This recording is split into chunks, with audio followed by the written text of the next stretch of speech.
हम लोग देखे थे इलेक्ट्रिक डाइपोल। इलेक्ट्रिक डाइपोल में बेसिकली हम लोग यह पढ़े थे इलेक्ट्रिक डाइपोल का सबसे पहले क्या मतलब होता है, इसको समझा दे थोड़ा। एक प्लस चार्ज ले एक माइनस चार्ज ले, दोनों चार्ज का मैग्नीट्यूड बराबर हो, इसके बीच का दूरी बहुत हम लोग बोले थे इलेक्ट्रिक डाइपोल। इसके बीच के सेंटर को बोले तो ओ, इसका लंबाई एल लिए थे, इसका लंबाई एल, दैट इज टोटल लंबाई ऑफ डाइपोल कितना लिए थे, 2L। इलेक्ट्रिक डाइपोल के अब हम लोग डाइपोल मोमेंट पढ़े थे, यानी इलेक्ट्रिक डाइपोल मोमेंट विद्युत द्विध्रुव आघूर्ण को सूचित करते थे P से। अब P बराबर होता था 2L/Q, P बराबर होता था 2L/Q। इस जगह सबसे पहले आपको बता दे, P से होता है इलेक्ट्रिक डाइपोल मोमेंट, L से होता है लेंथ, Q से होता है चार्ज। L से 2L से टोटल लेंथ हो जाएगा डाइपोल का, और Q से क्या हो जाएगा, चार्ज का मैग्नीट्यूड। कोई भी चार्ज मैग्नीट्यूड का है कि दोनों बराबर होता है। उसके बाद पढ़े थे इसका डायरेक्शन था, डायरेक्शन माइनस से प्लस की ओर होता है। जब इसको एक्सटर्नल इलेक्ट्रिक फील्ड में डाले थे, मान लेते यहाँ पर एक्सटर्नल इलेक्ट्रिक फील्ड है, यह यूनिफॉर्म इसमें डाले थे इलेक्ट्रिक डाइपोल को, तो इस पर टॉर्क लगा था। एक तरफ माइनस चार्ज लिए थे, एक तरफ प्लस चार्ज लिए थे। इस पर टोटल फोर्स की बात की जाए तो टोटल फोर्स हम लोग देखे थे वह F टोटल कितना आया था, 0। क्योंकि इलेक्ट्रिक फील्ड के डायरेक्शन में पॉजिटिव चार्ज पर इलेक्ट्रिक फील्ड के डायरेक्शन पर फोर्स लगा था, वह F बराबर देखे थे QE। F बराबर QE, इधर भी फोर्स लगेगा लेकिन माइनस चार्ज है, इस कारण से अपोजिट में इलेक्ट्रिक फील्ड के अपोजिट में डायरेक्शन था, यहाँ पर भी फोर्स लगा था, वह QE और QE लगा था। दोनों फोर्स का मैग्नीट्यूड बराबर था, इस कारण से नेट फोर्स देखा जाए तो 0 कर दिए थे। उसका टॉर्क देखे थे, टॉर्क बराबर PE sin theta, PE sin theta, torque बराबर जो देखे थे PE sin थीटा।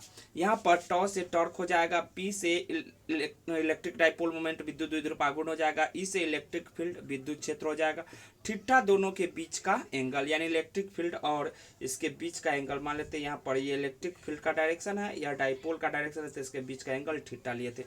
उसके बाद पोटेंशियल एनर्जी U बराबर पड़े थे, वो पड़े थे minus P dot E, that is U बराबर पड़े थे minus PE cos theta, minus PE cos theta पड़े थे।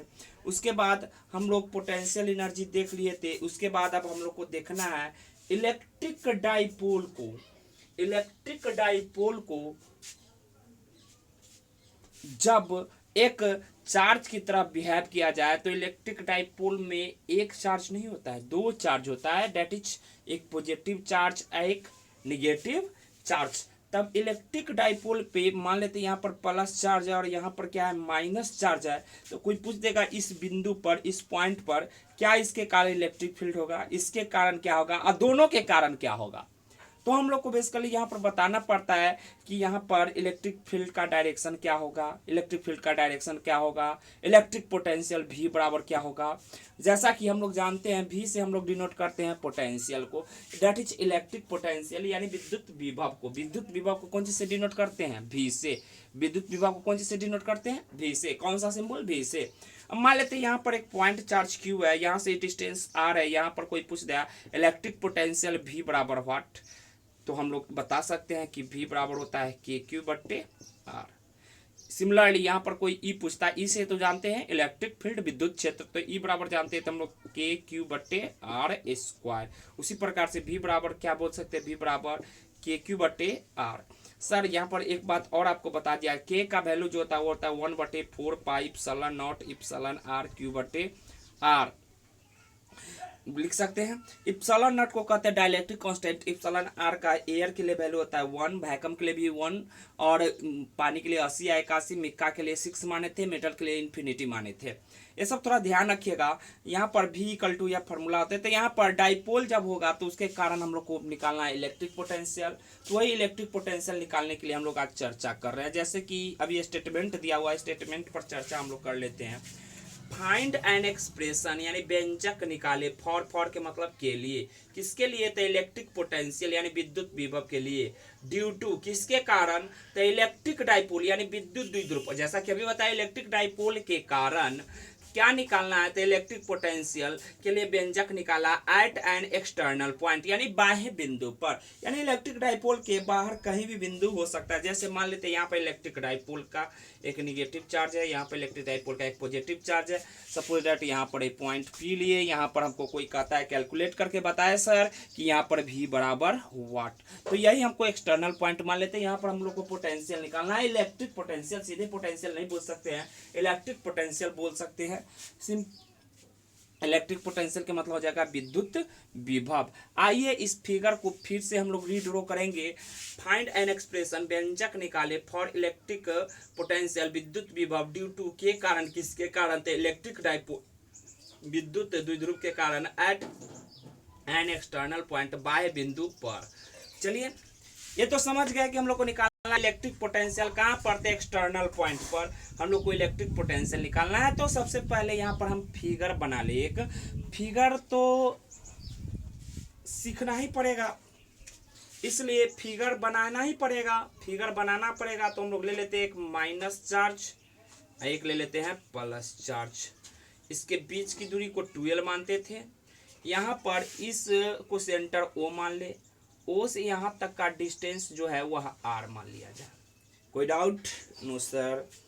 यहाँ पर इसके बीच के एंगल को मान लिया जाए थीटा। चलिए यहाँ तक भी कोई डाउट नहीं है। हमको यहाँ पर निकालना है भी, इस पॉइंट का नाम ले लिए P, इस पॉइंट का नाम ले लिए P। चलिए इसको हम लोग रीड्रॉ कर देते हैं, यहाँ से इसको रीड्रॉ करेंगे तो यहाँ तक आएगा, इसको हम लोग मिला देंगे तो यह भी यहाँ पर मिलेगा। चलिए यहाँ पर प्लस चार्ज है, यहाँ पर माइनस चार्ज है, तो इलेक्ट्रिक पोटेंशियल अब भी पढ़े थे, प्लस चार्ज यहाँ पर क्यों है, इसके कारण यहाँ आर डिस्टेंस होता है। V बराबर क्या फॉर्मूला था, V बराबर, तो यहाँ पर फॉर्मूला लगाते V बराबर KQ/R, डेट इज चार्ज से हमें उस पॉइंट का दूरी चाहिए, चार्ज से उस पॉइंट का दूरी चाहिए। तो चार्ज यहाँ पर है, तो यह डिस्टेंस तो गिवन है, बीच वाला जो देख रहे हैं यह डिस्टेंस गिवन है, बट इस डिस्टेंस से काम नहीं चलेगा इस चार्ज के लिए।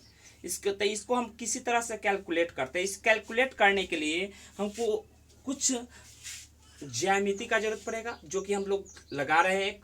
यहाँ पर इस डाइपोल का नाम पहले ले ले, तो हम इस पॉइंट का नाम ले लेते हैं A, इस पॉइंट का ले लेते हैं B। B से हम OP पर एक परपेंडिकुलर डाल रहे हैं, देखिएगा ध्यान से, यह perpendicular, perpendicular it means 90 degree का एंगल बना दिया। कितना डिग्री का, कौन 90 डिग्री का। यह BM परपेंडिकुलर डाले हैं। सिमिलरली इसको आगे बढ़ाकर हम इस पर भी AN परपेंडिकुलर डाल दे, AN परपेंडिकुलर डाल दिए, तो यहाँ भी कितना, यह लंबाई L है तो यह लंबाई भी L है, यह एंगल थीटा तो ये एंगल भी कितना। आप लोग को सिंपली हम पढ़ाए थे कि यहाँ पर एक ट्रायंगल है, राइट एंगल ट्रायंगल है, राइट एंगल ट्रायंगल में यह 90 डिग्री कोण है, यह थीटा है, तो साइन थीटा इक्वल टू जो होता है वह होता है तब परपेंडिकुलर अपॉन हाइपोटेनस। अगर इसको P माने, इसको B माने, तो यह आ जाता था sine theta equal to H। यहाँ पर देखिएगा, उसके बाद यहाँ से हम लोग देख सकते हैं क्या, तो यहाँ पर इसका P का वैल्यू निकाला जाए तो P इक्वल टू निकाल सकते हैं, वह कितना निकाल सकते हैं, H sine theta, H sine theta, यानी थीटा के सामने वाला को साइन थीटा कंपोनेंट देते हैं, और इसका वैल्यू निकालिएगा कॉस थीटा के टर्म में, तो हम लोग लिख सकते हैं H कॉस थीटा, यानी थीटा के बगल वाली को कॉस थीटा, थीटा के अपोजिट वाली को साइन थीटा। इसी प्रकार से अगर डाउट हो तो कैलकुलेट कर देख सकते हैं। OBM ट्रायंगल में इसका लंबाई, OM का लंबाई जब कैलकुलेट कीजिएगा तो वह थीटा के बगल वाला है, इसलिए इसका वैल्यू हो जाएगा L cos theta, L cos theta. इसका वैल्यू देखिएगा तो यह आ जाएगा L sine theta, L sine theta. Similarly यह थीटा एंगल है तो यह एंगल भी थीटा हो जाएगा। अब यह L है तो L कॉस थीटा, थीटा के बगल वाला का, तो इसका वैल्यू हो जाएगा L कॉस थीटा, इसका वैल्यू कितना आ जाएगा, तो L साइन थीटा।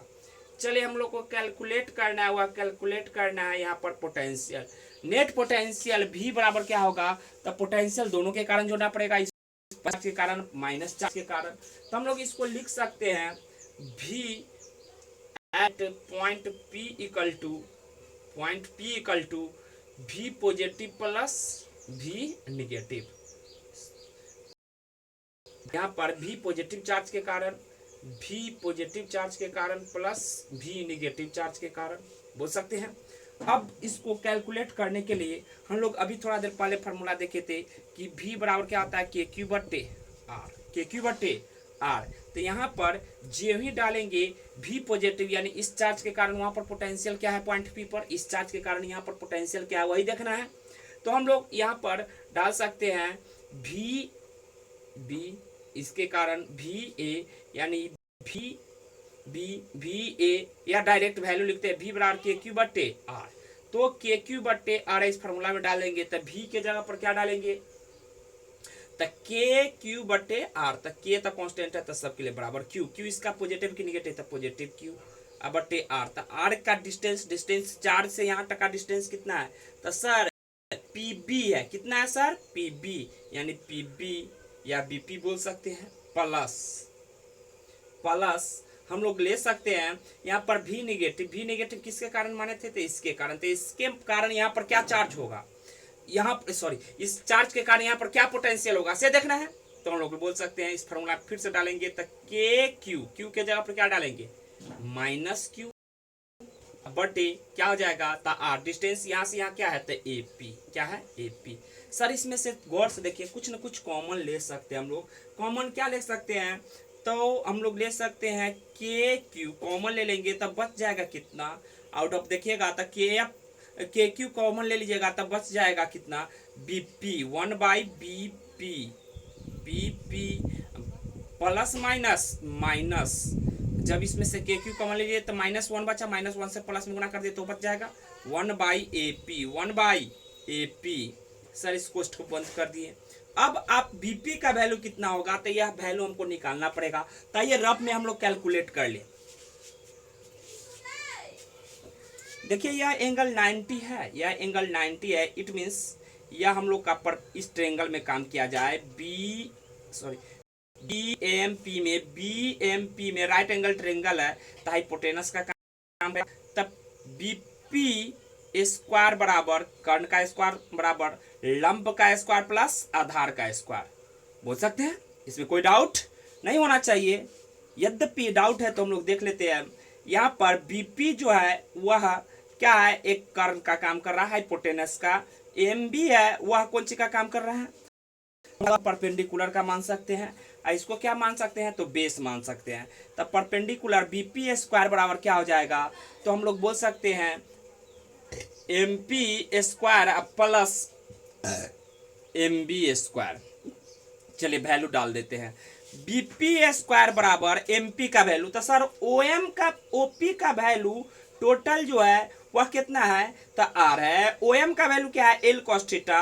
अगर इस टोटल डिस्टेंस में से ओपी में से घटा दिया जाए ओएम का तो हम लोग का डिस्टेंस बच जाएगा। वो कितना बच जाएगा तो यह वाला डिस्टेंस बच जाएगा।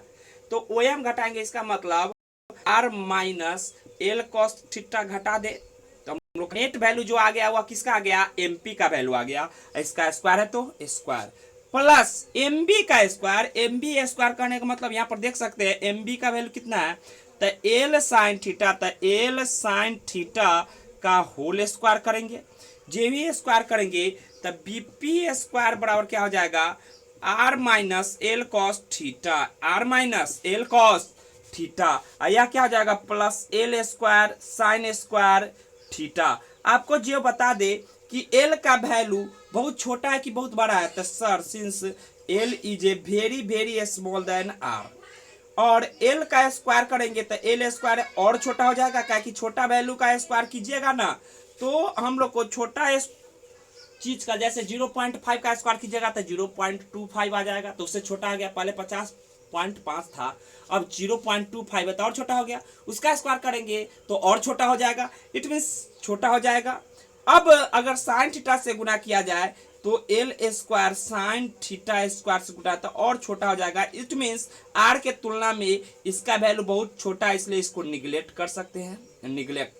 निगलेक्ट जो ही कीजिएगा इसका मतलब आपका जो फार्मूला बच गया वह कितना बच जाएगा तो यहाँ पर स्क्वायर था स्क्वायर से कट जाएगा तो बीपी लगभग बराबर बच जाएगा minus L cos theta, L cos theta. यहाँ से भी देख सकते हैं कि यहाँ पर ए जितना लंबा होगा लगभग ए भी उतना ही लंबा होगा तो इसका वैल्यू इस वैल्यू के बराबर होगा। इसका मतलब एमपी का वैल्यू लिख सकते हैं। सो हम लोग लिख सकते हैं के क्यू इंटू 1/बीपी के जगह पर क्या लिख सकते हैं एमपी -1/AP। तो यहाँ पर देखिएगा AP का वैल्यू लगभग NP के बराबर होगा, या ट्रेंगल का फिर से फॉर्मूला लगाइएगा तो ऐसे निकल जाएगा।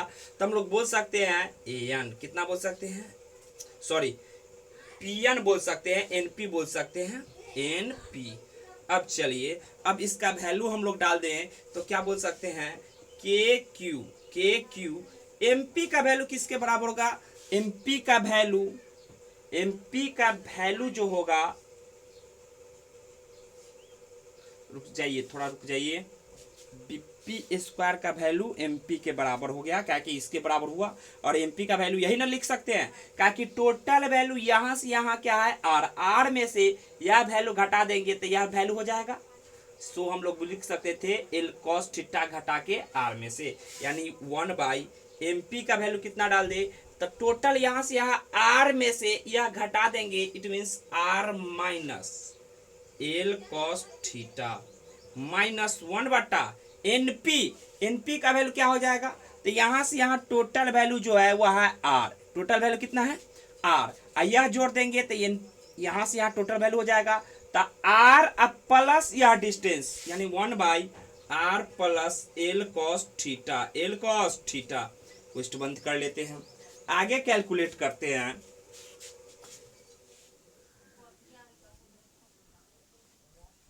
सभी आदमी ध्यान से देखते रहिएगा, थोड़ा प्रूफ ही थोड़ा लंबा है यहाँ पर। अब आगे जब बढ़ेंगे तो हम लोग लिख सकते हैं VP बराबर क्या हो जाएगा, तो KQ कॉमन ले चुके हैं ऑलरेडी, KQ इनटू क्या हो जाएगा, तो इस जगह 1/R cos थीटा, यहाँ पर -1/R L cos थीटा है, तो इसका गुना हो जाएगा, सिंपल जोड़ घटाव करेंगे तो एलसीएम लेंगे तो क्या हो जाएगा, R माइनस L cos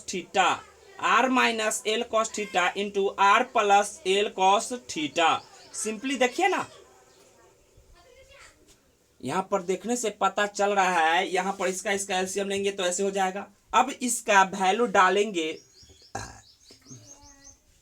तो हम लोग KQ लिख दिए हुए हैं, यहाँ पर KQ का KQ लिख दिए, यहाँ देख रहे हैं KQ का KQ लिख दिए, यहाँ पर 1/, इसका एलसीएम लिए। अब इससे भाग देंगे तो ए वाला टर्म बचेगा, एक इसको इससे 1 से गुना करेंगे तो क्या हो जाएगा, R plus L cos theta. अब उसके बाद इससे इसमें भाग देंगे तो हम लोग का क्या मिलेगा, ए वाला मिलेगा, और इसको गुना करेंगे -1 से, -1 से गुना करेंगे तो R प्लस में है तो माइनस में हो जाएगा R, और माइनस माइनस क्या हो जाएगा प्लस, तो plus L cos theta. Question बंद कर देंगे।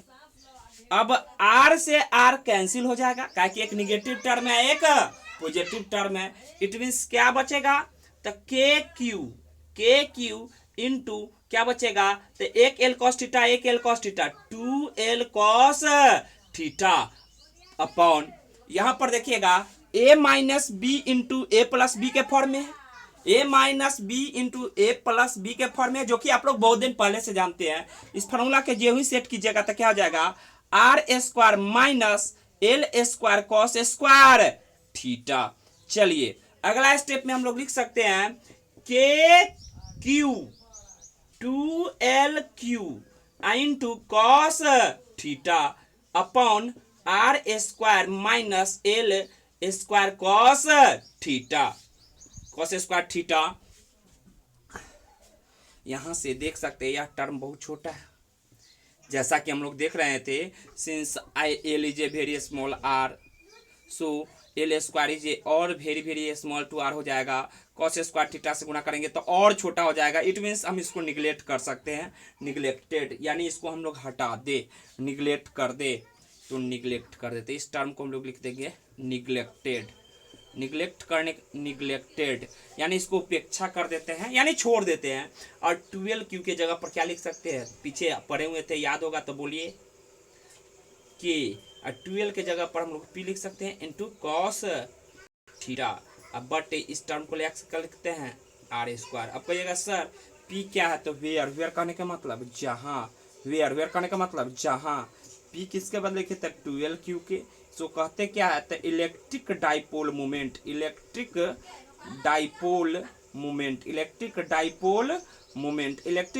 मोमेंट का हिंदी कोई आदमी बता सकते हैं, तो विद्युत द्विध्रुव आघूर्ण। तो ये हम लोग का फाइनल V के लिए फार्मूला बन गया, V बराबर के पी कॉस थीटा बटे आर स्क्वायर। इसको इस फॉर्म में लिख सकते हैं, V बराबर 1/4 pi epsilon naught epsilon r p cos theta बटे आर स्क्वायर। यहाँ तक भी कोई डाउट नहीं होना चाहिए।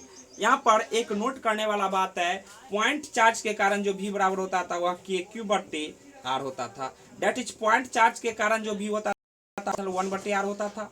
बट इलेक्ट्रिक डाइपोल के कारण जो इलेक्ट्रिक पोटेंशियल होता है वह क्या होता है, तो V प्रोपोर्शनल किसका 1/r स्क्वायर। बेसिकली ये ऑब्जेक्टिव में पूछ लिया जाता है कि डिस्टेंस पर कैसे निर्भर करता है electric potential due two point charge और इलेक्ट्रिक डाइपोल। तो इलेक्ट्रिक डाइपोल बोलेगा तब V प्रोपोर्शनल 1/r स्क्वायर, और सीधे पॉइंट चार्ज के कारण बोलेगा तब V प्रोपोर्शनल 1/r। आइए थोड़ा डिस्कशन कर ही लिया जाए, जब ये देख लिए तो डिस्कशन कर लेते हैं। थोड़ा डिस्कशन जब भी करते कितना कितना डिग्री कोण पर करते हैं, 0, 90, 180, 3 डिग्री एंगल पर, यानी 0 डिग्री कोण पर, 80 कोण पर और 90 डिग्री कोण पर। आइए पहले केस नंबर फर्स्ट या discussion number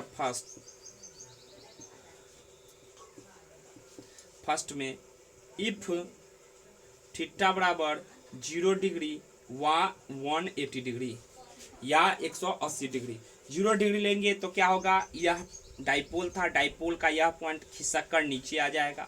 date is situation कुछ इस प्रकार हो सकता है, -q यहाँ पर +q, यहाँ से यह डिस्टेंस यहाँ पर थीटा बराबर 0 डिग्री। तो यहाँ पर जो ही 0 डिग्री लीजिएगा तो यहाँ पर V का वैल्यू cos 0 का वैल्यू कितना आता है 1, तो V बराबर हो जाएगा के पी बटे आर स्क्वायर। कोई डाउट नो शेयर।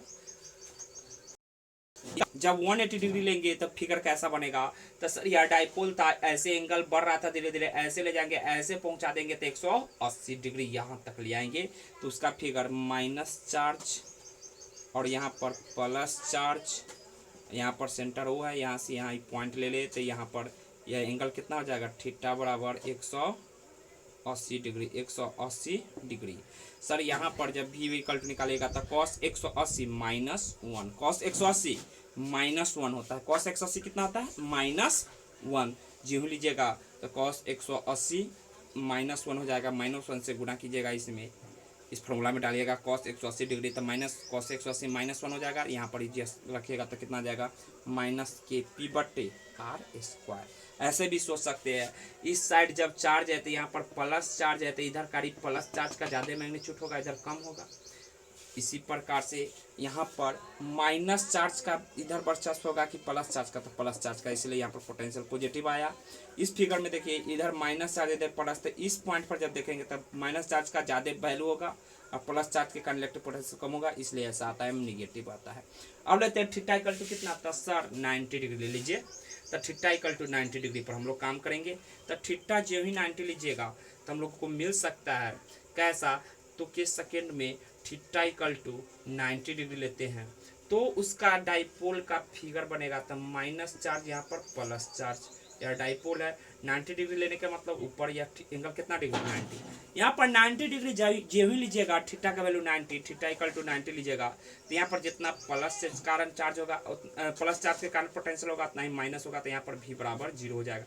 नहीं तो इस फॉर्मूले में डाल के देख सकते हैं, V बराबर के पी कॉस थीटा बटे आर स्क्वायर, और कॉस 90 कितना होता है, तो 0, 0 से एनीथिंग मल्टीप्लाई किया जाएगा तो वो भी कितना हो जाएगा 0, सो यहाँ पर 0 हो जाएगा। इसीलिए इसका परपेंडिकुलर बाइसेक्टर एक प्लेन ही मान सकते हैं, जिस जगह हमको इलेक्ट्रिक पोटेंशियल निकालना होगा तो उसका वैल्यू कितना आ जाएगा 0। सो इलेक्ट्रिक पोटेंशियल पर कोई चार्ज घुमाते हैं तो वर्क डन भी कितना हो जाएगा 0। यहाँ पर इस पर इलेक्ट्रिक फील्ड का डायरेक्शन हमेशा परपेंडिकुलर होता है, सॉरी परपेंडिकुलर होगा तो माइनस से प्लस से -4 इस साइड में होगा।